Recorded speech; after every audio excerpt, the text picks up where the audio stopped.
What is up, Sidearm Nation, and welcome back to the Steelers Sidearm Report podcast. Today, we're going to go over a couple of the storylines that has followed this team around here in the beginning of the season, and then we're going to preview the Week 3 game against the Cincinnati Bengals. So, recording this podcast, it is Friday morning, 10 o'clock, and so that is where the level of news we have. So if you're watching this on YouTube on Saturday, just know that we are recording this on Friday. So without further ado, let's get into it.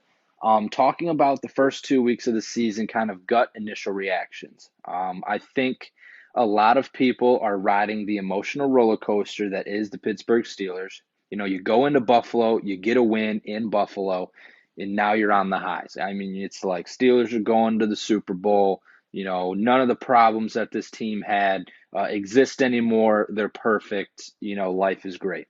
And then you go into week 2 against the Oakland Raiders, which is they just own the Steelers. You know, Ben is he's like 2-6 against the Raiders in his career. And they come in and they beat the brakes off you. Yeah, you had your injuries. TJ Watt down early. Alu there on the defensive line, broken ankle. You were already down without Bush and Joe Hayden. You know, you're down 5 starters on the defensive end. I get it. I get it. You know, the team was banged up. I mean, if you're missing half your defense, it's not going to be the elite defense that it was beforehand. With that said, you know, the standard is the standard, like Mike T always says, and the guys got to step up. And then that's where, you know, the offense needs to do something to win the game when the defense can't do it. You know, the story of this season is going to be the defense winning games for the offense. But the offense can't just ride by. The offense has got to try to win a game or two, and they could have in that game, and they did not. And Ben, you can see his age. I mean, the dude's 38 or 39, however old he is now, and he's just not what he used to be, and that's okay. But you need to figure out something. You need to do something. Get the ball to Najee. It's not spread the offense formation and just throw the ball around and throw interceptions. Can't do it. So, you know, the offense needs to figure something out and it needs to figure it out quick. Because this Bengals team is, you know, yeah, it's just the Bengals. Well, the Bengals are going to try to come into town and do the same thing the Raiders did. You know, Joe Burrow is going to try to sling the rock. He's got Jamar Chase, who has a couple of or touchdowns to start his career, and so they're not going to mess around. Yes, is this a game the Steelers should win? Absolutely, but you got to show me some things here in this game. I need to see the offense actually execute. You know, the line needs to figure it out. You know, you can't just go through this entire season like, hey, we're a young offensive line, we're going to make mistakes. No, figure it out. You know, make the corrections. You know, you shouldn't be being bullied by every single defensive line you see this season.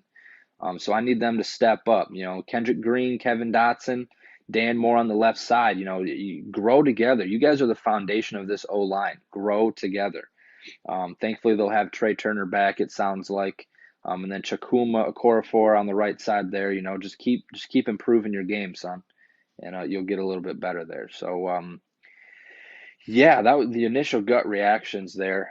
Pretty harsh, you know, on the Steelers. Like, I was with the boat of, you know, man, we beat the Buffaloes in Buffalo. This is great. Now we should wipe the floor with Las Vegas, and it seems as though that is what the Steelers thought as well. They did not come out to play against the Raiders. They thought they would just wipe the floor with them. And so, I just need to see more from this offense. I need to see Najee more involved. All they talked about was getting him the rock, and he's not. It doesn't seem like he's the focal point of the offense. Yeah, I get he's a rookie, but I think he can handle it.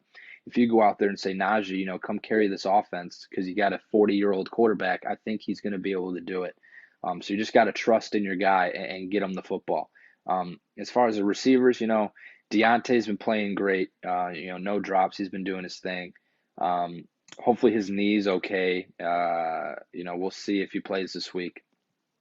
Juju's always great. You know, he's always that third down guy over the middle.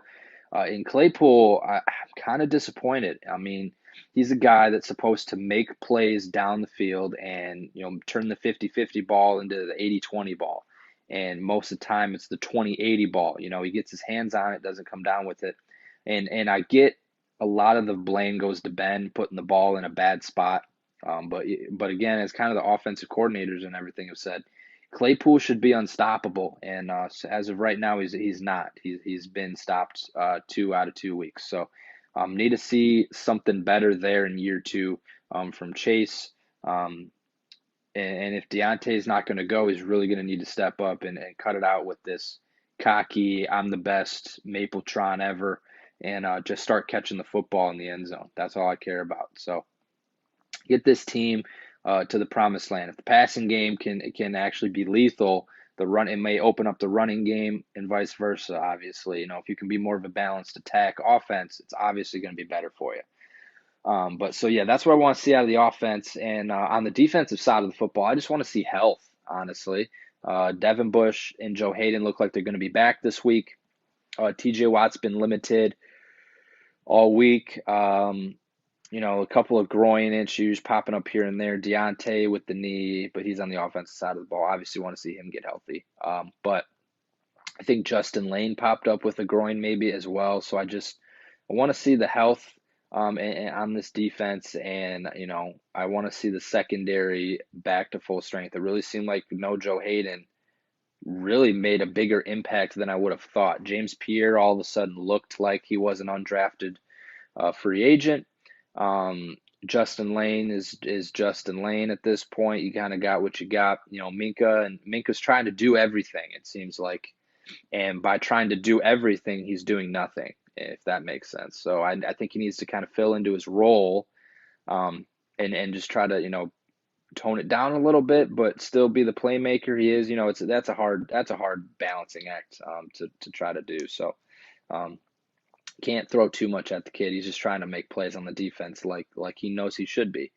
Um, and Terrell Edmonds, he's been solid this year. I haven't been too upset.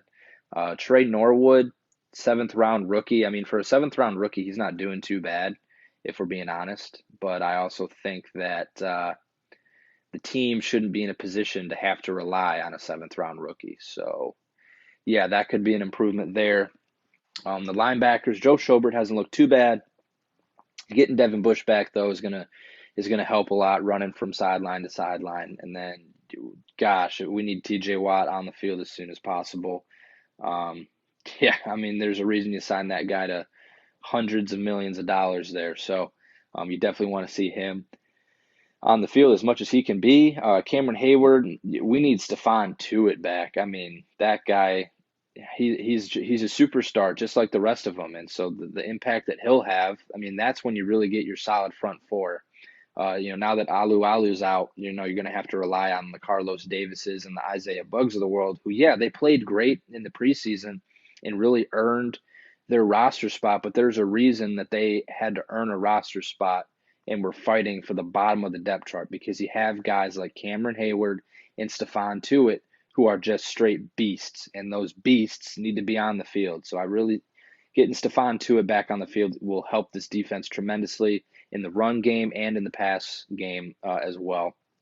Having four guys that can get after the quarterback, five really, counting the three-man outside linebacker rotation, is really where this defense needs to be, and it's where they need to stay in terms of health there. So definitely something to keep an eye out moving forward. That's the kind of the keys of the offense there and the keys of the defense. So hopefully they go out there and they put on a show against the Bengals.